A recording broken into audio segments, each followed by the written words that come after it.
এ কবরের যাত্রীরা দলাদলি বুঝি না। কবরে কিন্তু কোনো দলের পরিচয় নাই, কোনো পীরের পরিচয় নাই, কোনো মুরিদের পরিচয় নাই। তুমি বড় বংশের না ছোট বংশের, শিক্ষিত না অশিক্ষিত, সুন্দর না কালো, সম্পদের বেশি মালিক না কম মালিক, তুমি কি রাস্তার ফকির না বাদশাহ, এই পরিচয় কিন্তু কবরে চলবে না। আমার বাজানদেরকে বলবো, পর্দালে মা বোনদেরকে বলবো, কবরে কিন্তু প্রশ্ন তিনটা।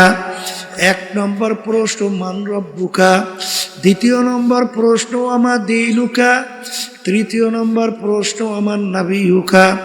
এই তিন প্রশ্নের ভিতরে কোথায় কিন্তু আছে তুমি পীর না মুরিদ, তুমি কি চৌধুরী বংশের না তালুকদার বংশের, না তুমি সৈয়দ বংশের, আছে? তুমি কি সুন্দর না কালো, আছে? তুমি কি ধনী না গরিব, আছে? তুমি কি শিক্ষিত না অশিক্ষিত, এই পরিচয় আছে? যদি নাই থাকে, আমার বাজানদেরকে বলবো, পর্দা আলে মা বোনদেরকে বলবো, দুনিয়ায় কিন্তু আসা একই অবস্থায়, রওনাও কিন্তু করা লাগবে একই অবস্থায়। দুনিয়ার ভিতরে যখন রাজা বাদশাহ আসছে, প্রধানমন্ত্রী আসছে, ল্যাংটা অবস্থায় দুনিয়াতে আসছিল। রাস্তার ফকির সেও যখন দুনিয়াতে আসছে, ল্যাংটা অবস্থায় আসছে।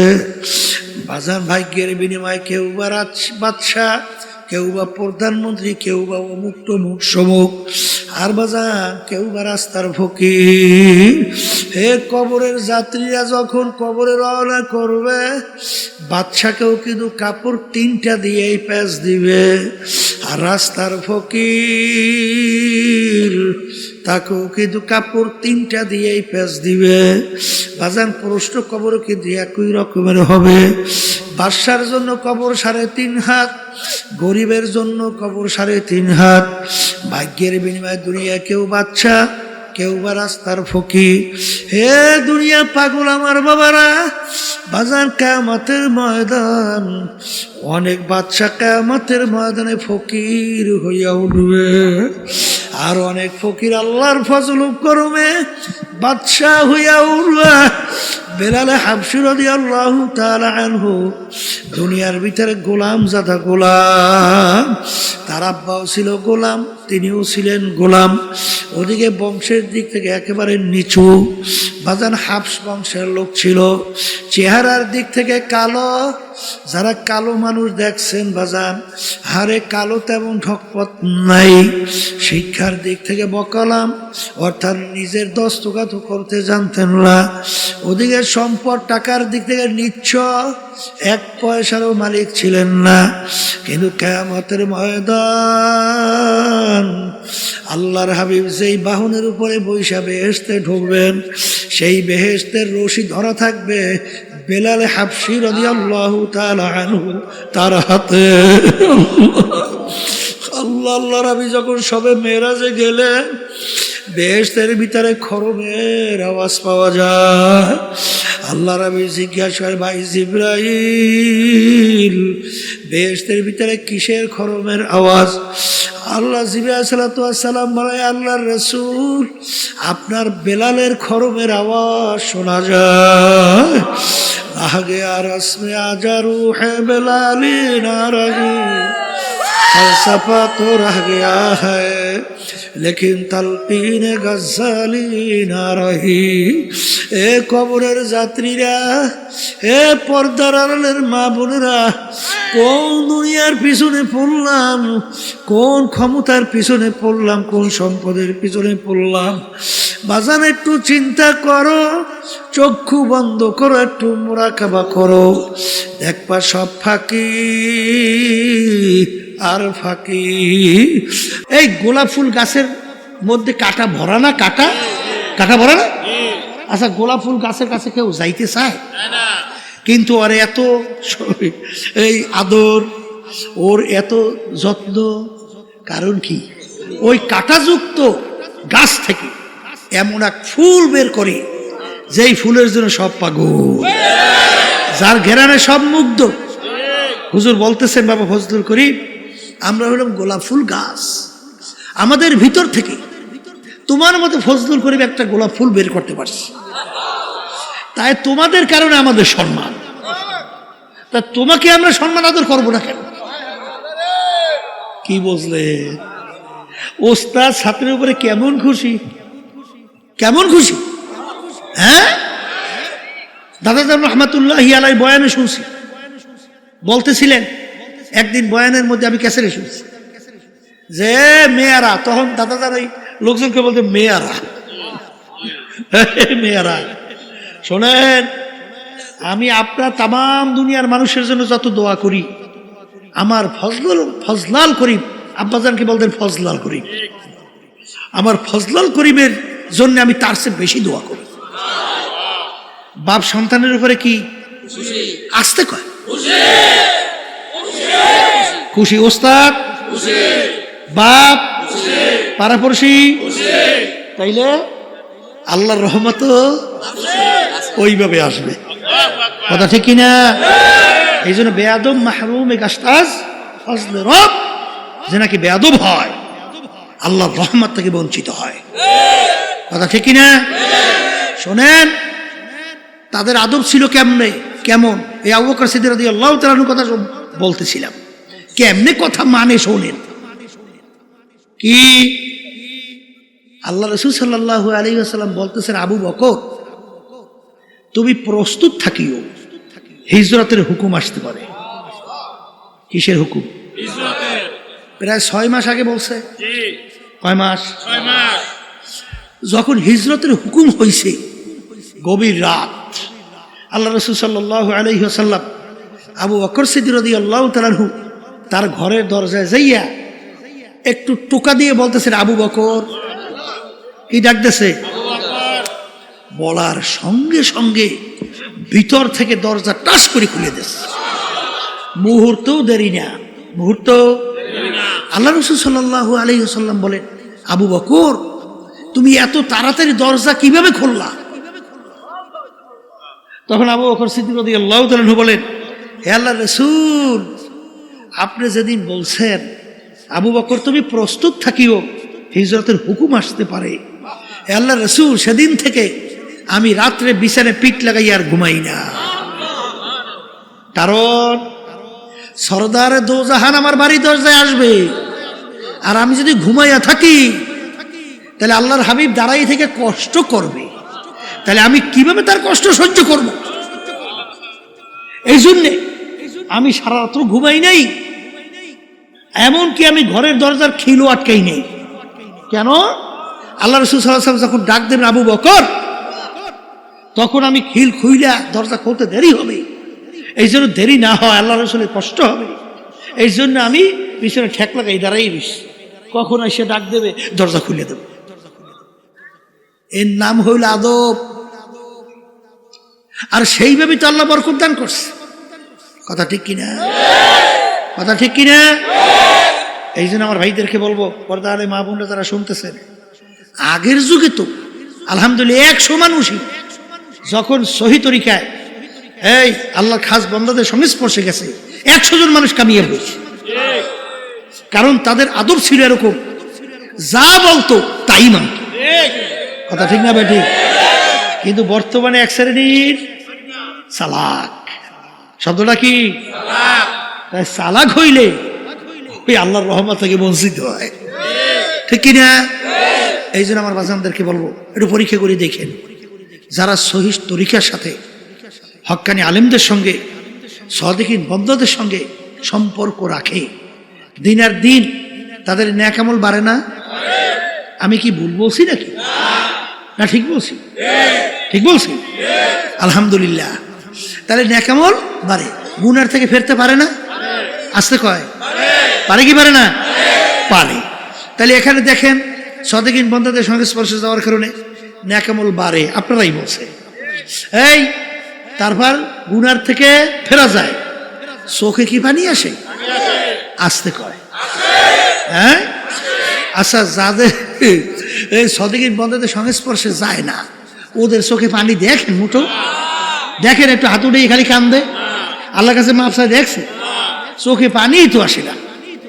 আসে? আর চোখের পানি ছাড়া জাহান্নামের আগুন ঠান্ডা হয়? কোনোদিন হয়? তা আল্লাহ রাসূল সাল্লাল্লাহু আলাইহি ওয়াসাল্লাম কি বলছেন? মান বাকা মিন খাশিয়াতিল্লাহ হারামাল্লাহু তিলকাল আইনা আলান নার। যেই চক্ষু মাওলার ভয় কাঁদবে ওই চক্ষুর জন্য জাহান্নামের আগুন হারাম হইয়া যাবে। আল্লাহ রসুল বলেন লা ইয়ালিজুন নারা মান বাকা মিন খাশিয়াতিল্লাহ হাত্তা ইয়াউদাল লাবানু ফিদ দারএ। যেই চক্ষু আমার মাওলার ভয় কাঁদবে ওই চক্ষু জাহান্নামে দেওয়া এরকম অসম্ভব হবে। যেরকম গাভীর বান্দার থেকে দুধ দোহাইয়া ওই বান্দের ভিতরে ঢুকানো যেরকম অসম্ভব, আল্লাহর বান্দা বান্দিকে এরকম জাহান্নামে দেওয়া এরকম অসম্ভব। এই আল্লাহর বান্দারা আমি বলিনি, আল্লাহর রসুল বলছেন, আমি শুনাইতেছি। আল্লাহর হাবিব বলেন ইবকু ইবকু ফাইল্লাম তাবকু ফাতাবাকু। হে আমার উম্মতরা কান্দ কান্দ, কান্না না আসলে কান্নার ভান ধরো। আল্লাহ রাব্বুল আলামিন কোরআনুল কারীমের ভিতরে বলেন ফালিয়াদহাকু কালিলা ওয়ালিয়াবকু কাসীরা। হে আমার বান্দা বান্দিরা বেশি বেশি পরিমাণে কাঁদো, কম কম হাসো। কিয়ামতের ময়দান জাহান্নাম ফেরেশতারা ধইরা রাখতে পারে না।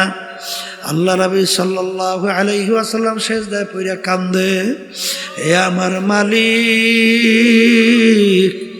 তোমার ইজ্জতের জালালের কসম খাই আমি বলছি, আজকে যদি জাহান্নাম আমার একটা উম্মতকে খাইয়া ফেলে আমি রাসূল তোমার বেহেশতে যাব না। আল্লাহ রাব্বুল আলামিন বলে হাবিব গো মাথা উঠান, এই পানি নিয়ে জাহান্নামের দিকে ছিটানি মারেন। যখন পানি নিয়ে জাহান্নামের দিকে ছিটানি মারবে, জাহান্নাম কেত কেত কইরা পিছনে দৌড় মারবে। আল্লাহ রাব্বি সাল্লাল্লাহু আলাইহি ওয়াসাল্লাম আশ্চর্য হইয়া বলবেন রব্বুল আলামিন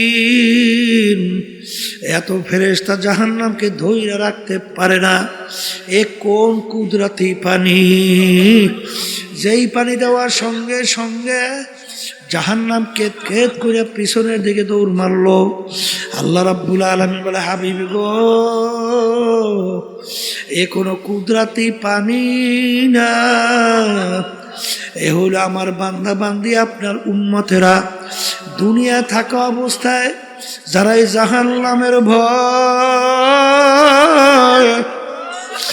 আমার আযাব ও গজবের ভয়, দুই চোখের পানি সেইরা কাইদা আমার কাছে মাপ চাইছে, ওই চোখের পানি হলো এই পানি। আল্লাহর বান্দারা পর্দা আলে মা বোনেরা, এক শ্রেণী বর্তমানে বক্তাও এক ওয়াইজিন বের হইল, আরে শুধু বয়ানের ভিতরে মানুষকে হাসায়, বলেন নাউজুবিল্লাহ। বাজান কহকা হাসি অর্থাৎ বড় জোরে শব্দ করে আসলে হারাম কবিরা গুনাহ হয়।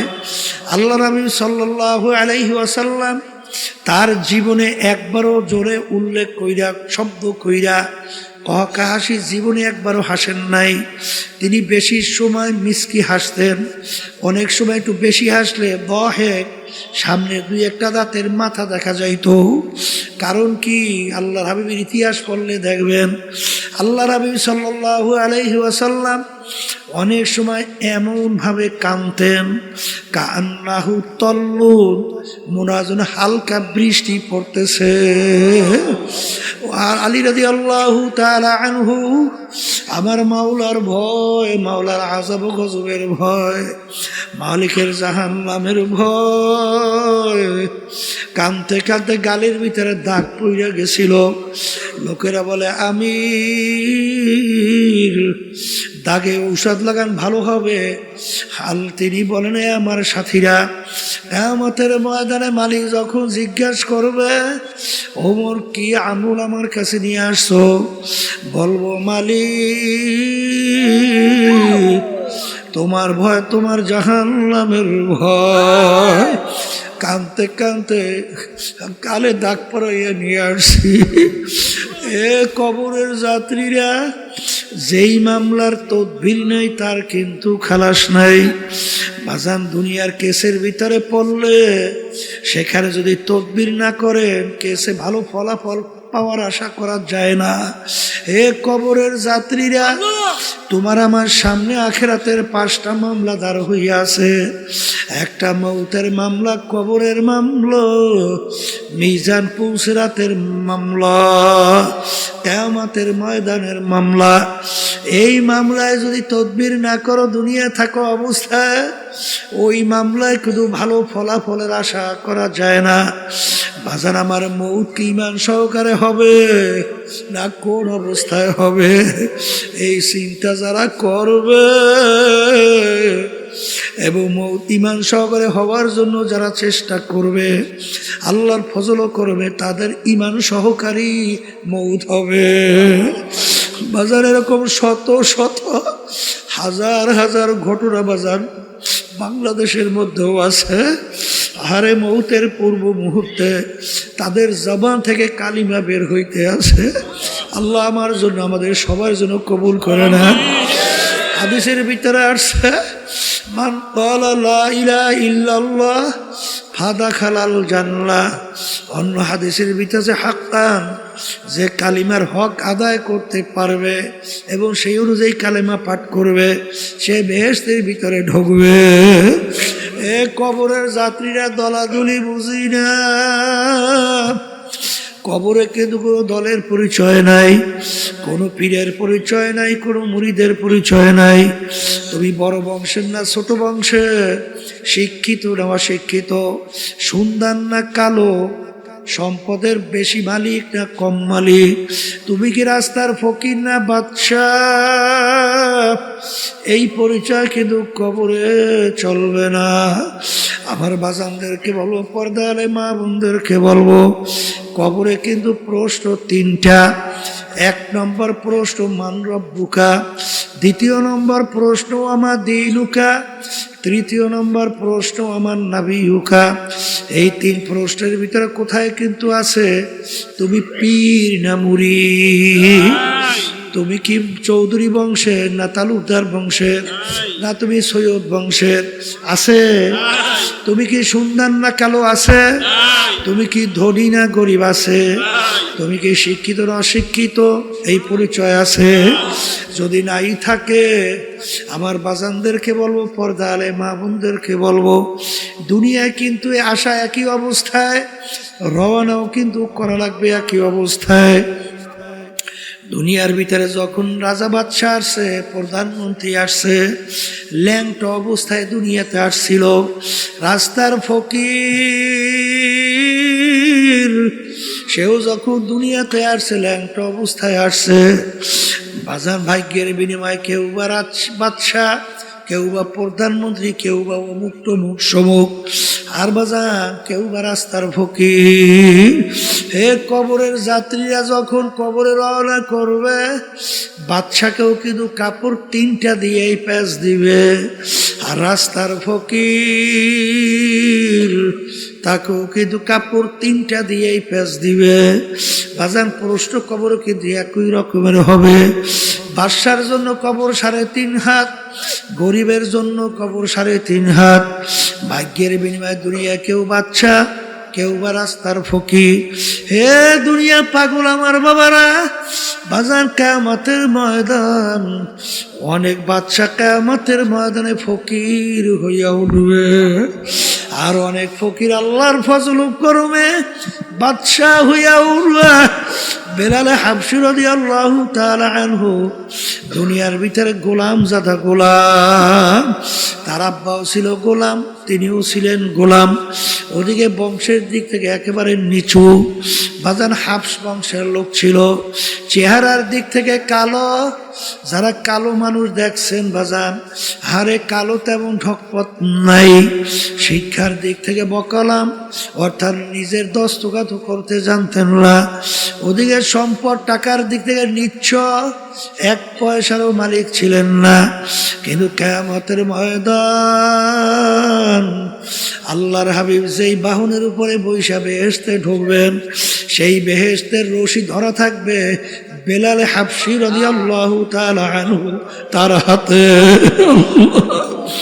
আল্লাহ নবী যখন সবে মেরাজে গেলেন, বেহেশতের ভিতরে খরমের আওয়াজ পাওয়া যায়। আল্লাহ নবী জিজ্ঞাসা করে, ভাই জিবরাইল, বেহেশতের ভিতরে কিসের খরমের আওয়াজ? আল্লাহ জিবরাইল আলাইহিস সালাম বলে, আল্লাহর রাসূল, আপনার বেলালের খরমের আওয়াজ শোনা যায়। আহ গয়া রসমে আজা রূহে বেলালি না রহি, फलसफा तो रह गया है लेकिन तलकीन गज़ाली ना रही। ए কবরের যাত্রীরা, এ পর্দার আড়ালের মা বোনেরা, কোন দুনিয়ার পিছনে পড়লাম, কোন ক্ষমতার পিছনে পড়লাম, কোন সম্পদের পিছনে পড়লাম? বাজান একটু চিন্তা করো, চক্ষু বন্ধ করো, একটু মুরাকাবা করো, দেখবা সব ফাঁকি আর ফাঁকি। আমার আব্বাজান রহমাতুল্লাহি আলাইহি উদাহরণ দিয়া বললেন, ডাকাতের দলের সরদার, ডাকাতের দলের সরদারের কত পাওয়ার। বাজানোর দলীয় লোক অন্যায় করে অনেক সময় গুলি কইরা মেরে ফেলায়, কত ধরনের মারে অত্যাচার করে শাস্তি দেয়। ওর মাতুব্বারি সরদারি কতক্ষণ? পুলিশের হাতে অ্যারেস্ট হওয়ার আগ পর্যন্ত। যখন পুলিশের হাতে অ্যারেস্ট হইয়া যাবে, বুট দিয়া যখন ওকে পারাবে, হাড্ডি গুড্ডি ভাঙবে, কোথায় যাবে ওর সরদারগিরি, কোথায় যাইবে ওর সারগিরি? এ কবরের যাত্রীরা, আজকে দুনিয়ার ভিতরে অনেকে পরিচয় দেয়, আমি পীর, আমি চেয়ারম্যান, আমি মেম্বার, আমি এমপি, আমি মিনিস্টার, আমি এত সম্পদ, এত টাকার মালিক, আমি শত হাজার কোটি টাকার মালিক, আমি অমুক বংশের অমুক শিক্ষিত, অমুক পাণ্ডিত, আমি অমুক টমুক সমুক। এই পরিচয় কয়দিন, যে কয়দিন চক্ষু দুনিয়াতে খোলা থাকবে। আজরাইল সালাতু সালাম সবাই পিছনে হাত পাইতে অপেক্ষা আছে। আবার মালিক যখন বলবে আজরাইল ধর, ওই অবস্থায় যদি থাবা মাইরে বসে বাজান, তখন তুমি দেখতে পারবা তুমি আসলে অমুক টমুক সমুক না, খোদা না খাস্তা জাহান্নামের একজন কয়েদি। এই জন্য আমার বাজানদেরকে বলবা, যেই মামলার তদবির নেই তার কিন্তু খালাস নাই। এই জন্য আল্লাহর ইতিহাস পড়লে দেখবেন, আমার দাদাজান রহমাতুল্লাহি আলাইহি কথা শুনছি বাজান, ইন্তেকালের আগে আগে চোখের উপরে বৈশাল, পাশেই কবরস্থান, তাকাইয়া তাকাইয়া পোলাপানের মতো আউ আউ করিয়া চিল্লাইয়া কান্দে, দুই চোখ দেয়া বাইয়া বাইয়া টপ টপ কইরা পানি পড়ে। আর মালিকের দিকে ফিরা করুণ সুরে ডাক দেয়, আর করুণ সুরে ডাক দিয়া বলে, ওরে আমার মালিক, ওরে আমার মাহবুব, তুমি যদি আমাকে কবরে মাপ না করো, ওই অন্ধকার কবরে আমি একা কেমনে থাকবো? ওই কবরও তো কেউ নাই, কবরও তো বালিশ নাই, বিছানাও নাই, বাতিও নাই, কবরের সাথীও নাই। ওই কবর কেমন হবে? আল্লাহ রাসূল সাল্লাল্লাহু আলাইহি ওয়াসাল্লাম বলেন, কবর তোমাকে আমাকে ডাক দেয়। আল্লাহ রাসূল বলেন, তোদেরকে ডাক দেয় কি কইয়া?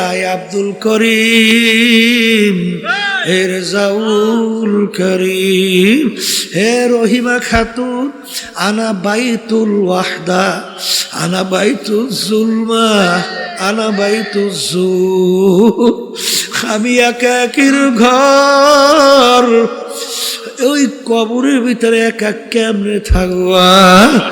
বাজার, ওই কবরে যদি আমার মালিক আপন না হয়, ওই কবরে তোমার আমার উপায় নাই। হাসুরে উপায় নাই, মিজান পৌঁছাতের উপায় নাই। ওই কবরের চিন্তা আল্লাহর ওদের ইতিহাস পড়লে দেখবো আমাদের এই তরিকার মুরব্বী রশিদ আহমদ গঙ্গি রহমাতুল্লাহ আলাইহি তিনি কানতে কানতে বুড়া বয়সে অন্ধ হইয়া গেছিল। এ আমার মালিক, তুমি যে জাহান্নামের ঘোষণা দিছ রে মালিক, আরে তোমার হাবিব যে জাহান্নামের বিবরণ দিছে, ওই এক সেকেন্ডের আযাব সহ্য করার দুনিয়ার কোন মানুষের নাই। এ আমার মালিক, দয়াময় করে তুমি আমাকে মাফ কইরা দাও। কানতে কানতে বাজান বুড়া বয়সে অন্ধ হয়ে গেছিল। লোকেরা বলে হুজুর অপারেশন করেন চক্ষু ভালো হবে। তিনি বলেন সাথীরা কিয়ামতের ময়দানে যখন আমি উঠব, অন্ধ অবস্থায় উঠতে চাই, মালিক যেন আমার কাছে কোনো প্রশ্ন না করে। মালিক যদি প্রশ্ন করে আমার কোনো উপায় নাই, এই জন্য আমি মালিকের সামনে অন্ধ অবস্থায় দাঁড়াইতে চাই। যেই মামলার তদবির নাই, ওই মামলারও কিন্তু খালাস নাই। এ দুনিয়ার পাগল আমার বাবারা, পর্দার আড়ালের মা বোনেরা, আজকে দুনিয়া চিনছ, দুনিয়ার সম্পদ টাকা পয়সা চিনছ, সম্মান চিনছ, এই জন্য দুনিয়া কামাই করার জন্য রাত দিন অনেক সময় নষ্ট করো, কিন্তু আখিরাতের পরিচয় পাও নাই, আল্লাহর পরিচয় পাও নাই, বেহেশত জাহান্নামের পরিচয় পাও নাই। এই জন্য জাহান্নাম থেকে বাঁচার জন্য, বেহেশতে যাওয়ার জন্য চেষ্টা চিন্তাও নাই। কিন্তু মনে রাখো, যেই মামলার চেষ্টা তদবির নাই, ওই মামলারও কিন্তু খালাস নাই। এই জন্য আমার বাজানদেরকে বলবো, পর্দারে মা বোনদেরকে বলবো, বাজান দুনিয়ার যে কোনো কাজের ভিতরে নির্ধারিত সময় থাকে, তারিখ দেওয়া থাকে। তোমার আমার মৌতের কোনো তারিখও নাই, নির্ধারিত কোনো সময়ও নাই। কখন কোন সময় কিভাবে কে রওনা করব। আমার মালিক যখন মাহফিলে নিয়ে আসছে, মালিক বড় দয়ার মালিক, মালিক বড় মায়ার মালিক। যদি দুই চোখের পানি ছাইরা দেলটাকে ভাইঙ্গা যদি মালিককে ডাক দিতে পারো, আমার মালিক তোমার আমার জীবনের সব গুনাহ মাফ কইরা দিবেন। আল্লাহুম্মা আমিন। এ ঘরের মেয়ে লোকেরা হাত উঠাও, গুনার কথা মনে করো, তো চোখের পানি ফালাও, মালিকের দরবারে কান্দো আর মাপ চাও।